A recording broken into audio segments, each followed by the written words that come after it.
புண்ணிய பூமியாம் தமிழகத்தில் 108 வைணவ திவ்ய தேசங்களில் ஒன்றானது இந்த திருநின்றவூர். இந்த பெருமாள் மூலமூர்த்திக்கும் திருக்கழுகுன்றம் தாழக்கோயில் சிவமூர்த்திக்கும் பக்த வத்சலமூர்த்தி என்ற ஒரே பெயர்தான். ஜெயா தொலைக்காட்சியுடைய அருள் நேரம் நிகழ்ச்சியிலே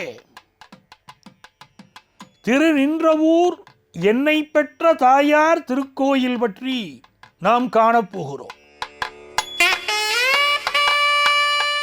சிவனுக்கும் விஷ்ணுவிற்கும் ஒரே திருநாமம் அமைவது என்பது அபூர்வமானது. அப்படி அபூர்வமானது என்பதால் ஒரே நாளிலே இவ்விரு சிவா விஷ்ணு தலங்களையும் தரிசித்தல் விசேஷமான செல்வங்களை நல்கும் என்பது நம்பிக்கை. பக்தவத்சலம் அப்படின்னா அதி புண்ணியகரமானது அப்படின்னு அர்த்தம். பொதுவா சிவனுக்கும் விஷ்ணுவிற்கும் மிகவும் பிரீத்தியான நட்சத்திரம் திருவோணம். அந்த நட்சத்திரத்தில் பிறந்தவர்களுக்கு பக்தவத்சலம் என்ற அற்புதமான பெயரை சூட்டுவார்கள். இது ஜோதிட சாஸ்திரத்திலே பெயர் வைக்கிற போது செய்யப்படக்கூடிய அதிசூட்சமமான ஒரு விஷயம். இந்த தலத்து மகாலட்சுமிக்கு திரு என்று ஒரு பெயர் உண்டு.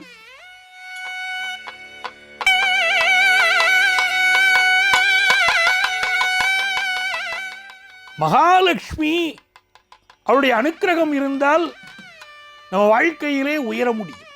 திரு நம் வாழ்க்கையில் நின்றால் நாம் திரு நின்றவராக ஆகிறோம். ஆகவே தான் நம்முடைய பெயரில் கூட திருவளர் செல்வன், திருவளர் செல்வி என்றெல்லாம் பெயர் சூட்டுகிறோம். அந்த மகாலட்சுமியுடைய அனுக்கிரகம் கிடைக்க வேண்டும் என்பதற்காக திரு என்ற வார்த்தையை இணைத்துக் கொள்கிறோம்.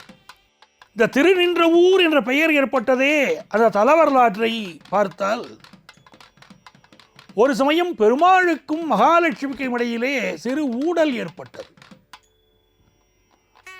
ஊடல் கொண்ட மகாலட்சுமி பார்க்கடலை விட்டு விலகி பூமிக்கு வந்தாள்.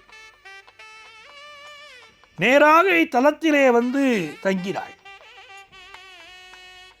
மகாலட்சுமியை காணவில்லையே என்று சமுத்திரராஜன் பல இடங்களிலே தேடினார். என் மகளை காணவில்லையே என்று தேடினார்.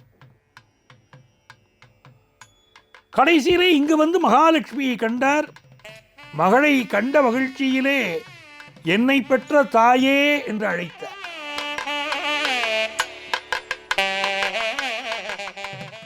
பொதுவாகவே பெண் குழந்தைகளை பெற்ற தந்தையர்கள் என்ன பெற்ற அம்மா என்று தன்னுடைய மகளை கொஞ்சுவது நம்முடைய மரபிலே இருக்கக்கூடிய ஒரு வழக்கம். இன்றளவும் அதை நாம் காண முடிகிறது.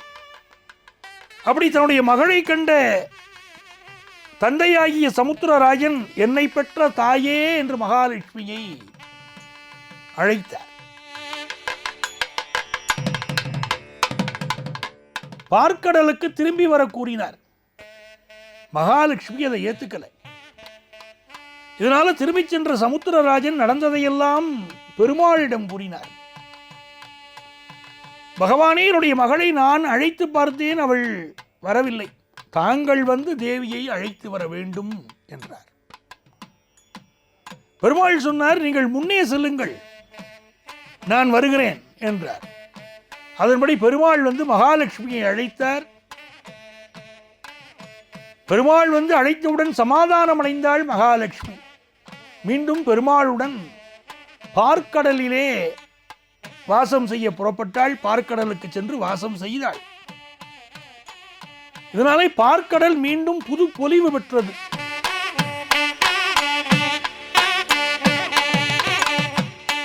மகாலட்சுமி சில காலம் தங்கியிருந்த தலம் என்பதால் இத்தலத்துக்கு திரு நின்றவூர் என்ற பெயர். மகாலட்சுமி தலத்திலே எழுந்தருளி இருந்த சமயத்திலே ஒரு அற்புதம் நிகழ்ந்தது. யார் மூலம் இந்த அற்புதம் நிகழ்ந்தது என்று சொன்னால், ஆழ்வார்களிலே ஒருவரான திருமங்கை ஆழ்வார் மூலம் இந்த அற்புதம் நிகழ்ந்தது. திருமங்கை ஆழ்வார் ஒரு முறை திருவள்ளூர் கோயிலுக்கு சென்றுவிட்டு திருநின்றவூர் தலத்துக்கு வந்தார். அவர் வர நேரம் கோவில் நடை சாத்தப்பட்டு விட்டது. பெருமாள் ஏகாந்த நிலைக்கு சென்று விட்டார். திருமங்கை ஆழ்வாருக்கு ஏமாற்றம். அந்த தலத்திலே எந்த பாசுரமும் படாமல் புறப்பட்டு சென்று விட்டார். மகாலட்சுமிக்கு பெரிய வருத்தம். ஆழ்வார் பாசுரம் பாடாமல் போயிட்டாரே. அதனால் பெருமாளிடம் எப்படியாவது திருமங்கை ஆழ்வாரை தலத்தின் மீதான பாசுரத்தை நீங்கள் பாடச் செய்ய வேண்டும் என்றாள்.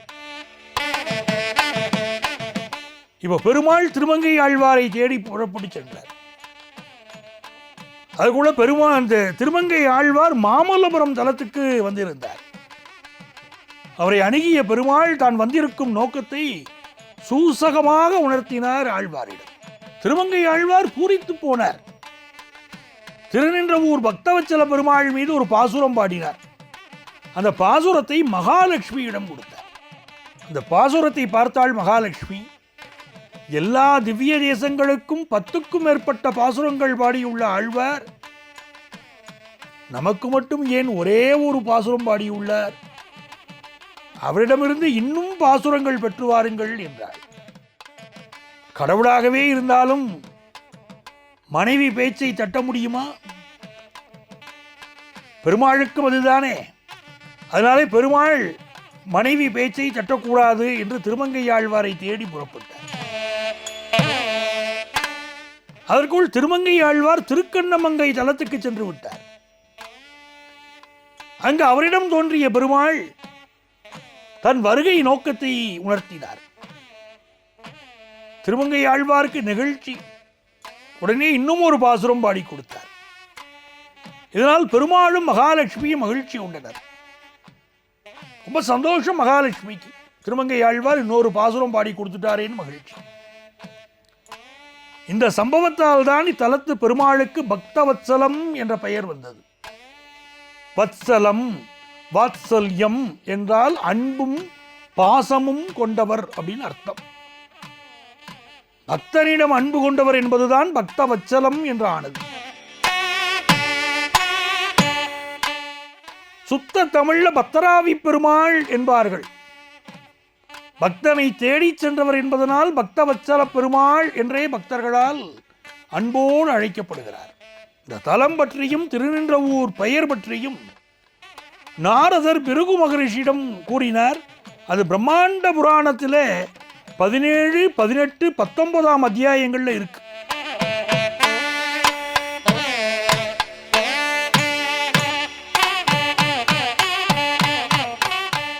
இதன் மூலம் இந்த தலம் 2000 வருஷத்து பழமையானது அப்படின்னு நம்ம உணர முடிகிறது.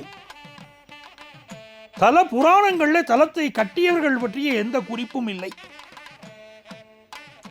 என்றாலும் கிபி 690 முதல் 728 வரைக்கும் 38 ஆண்டுகள் அரசாட்சி செய்த பல்லவ மன்னன் ராஜசிம்மன் காலத்தில் இந்த கோவில் கட்டப்பட்டிருக்கலாம் என்கிறார்கள். பல மன்னர்கள் இங்கு திருப்பணி செய்திருக்கிறார்கள். இந்த தலத்துடைய ராஜகோபுரம் விஜயநகர காலத்திலே கட்டப்பட்டது.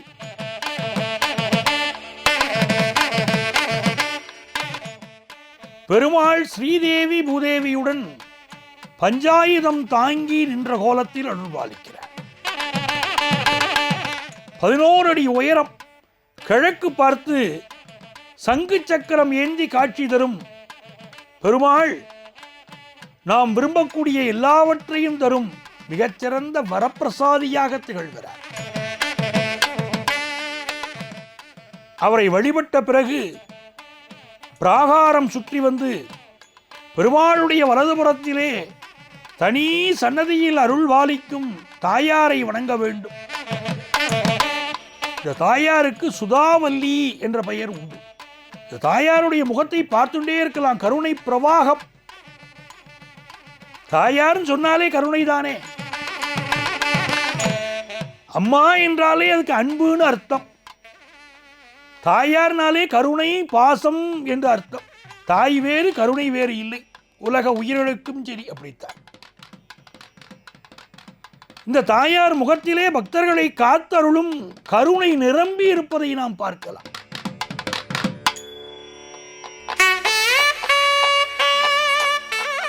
குபேரன் தன் நிதியை இழந்து வாடிய போது என்னை பெற்ற தாயாரை வணங்கி மீண்டும் நிதி பெற்றான் என்று புராணம் சொல்கிறது. இந்த திருக்கோயிலிலே மகாலட்சுமி வைபவலட்சுமியாக இருக்கிறாள். சகல சௌபாக்கியங்களையும் தரும் வைபவலட்சுமியாக இருக்கிறாள்.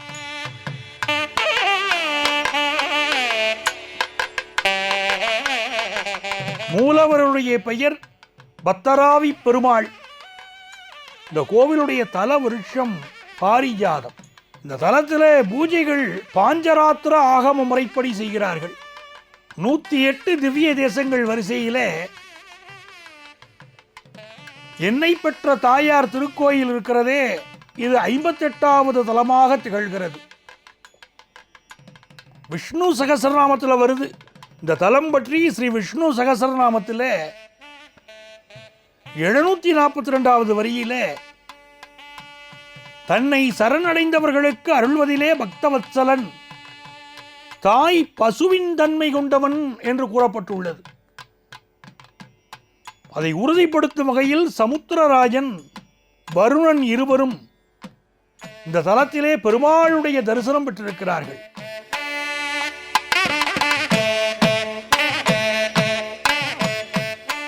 பக்தர்களும் அத்தகைய தரிசனத்தை பெற வேண்டும் என்ற மனதிலே ஆவல் கொண்டிருப்பீர்கள். அத்தகைய தரிசன அருளை பெற வேண்டுமானால் பக்தவத்சல பெருமாளை பௌர்ணமி, உத்திரம், திருவோணம், வெள்ளிக்கிழமை, சனிக்கிழமைகளிலே நீங்கள் வழிபடலாம்.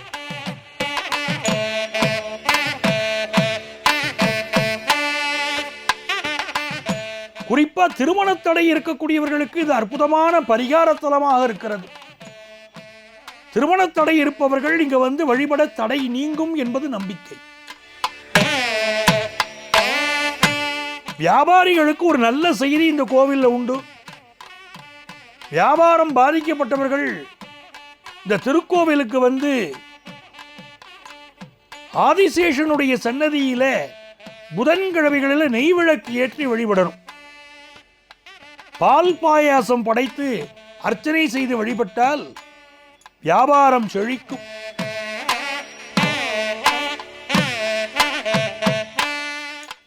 அதே மாதிரி ராகு கேது தோஷம், சர்ப்ப தோஷம் எல்லாம் விலகிறது இங்க வந்து வழிபட்டால். பக்தவத்சல பெருமாளை வழிபடக்கூடியவர்களுக்கு இழந்த சொத்து மீண்டும் கிடைக்கும். தீயவர்களிடம் உங்கள் சொத்து மாட்டிக்கொண்டது, நீங்கள் ஏமாந்து போனீர்கள் அப்படிங்கிற குறை உங்களுக்கு இருந்ததுன்னா, இழந்த சொத்தை மீண்டும் பெறுவதற்கு இந்த பக்தவத்சல பெருமாளை வந்து வழிபடணும். அதே மாதிரி காணாமல் போன பொருட்கள் திரும்ப கிடைப்பதற்கும் பக்தவத்சல பெருமாளை வழிபடலாம். நிறைய பேர் உயர் பதவிகள் இருந்தவர்கள் திடீரென்று பதவியை இழந்திருப்பார்கள். பதவி உயர்வு சிலருக்கு கிடைக்காமல் உங்களுக்கு கிடைக்க வேண்டிய நியாயமான பதவி உயர்வு யாருக்கோ கிடைச்சிருக்கும். மனக்குறை ரொம்ப இருக்கும். எனக்கு அந்த பதவி உயர்வு கிடைக்கலையே, எனக்கு அது வேணுமே அப்படின்னு குறை இருக்கும். எல்லா தகுதி இருந்தும் நான் பதவி நீக்கம் செய்யப்பட்டேனே அப்படின்னு சிலருக்கு வருத்தம் இருக்கும். அப்படி இழந்த பதவியை மீண்டும் பெற வேண்டுமானாலும் இந்த தலத்திற்கு வந்து வழிபட்டால் உங்களுக்கு இழந்த பதவி மீண்டும் கிடைக்கிறது என்பது பக்தர்களுடைய ஒரு அற்புதமான அனுபவமாக இருக்கிறது. திண்ணனூர் வந்து பக்தவத்சல பெருமாளை மனதார பிரார்த்தனை செய்து வந்தால் ஒளிமயமான வாழ்க்கை அமையும் என்பது திண்ணம். ஜெயா தொலைக்காட்சி என்னை பெற்ற தாயார் திருக்கோயிலை படம் பிடித்து காட்டியதிலே மன நிறைவு கொள்கிறது. சர்வஜன சுகினோ பவந்து.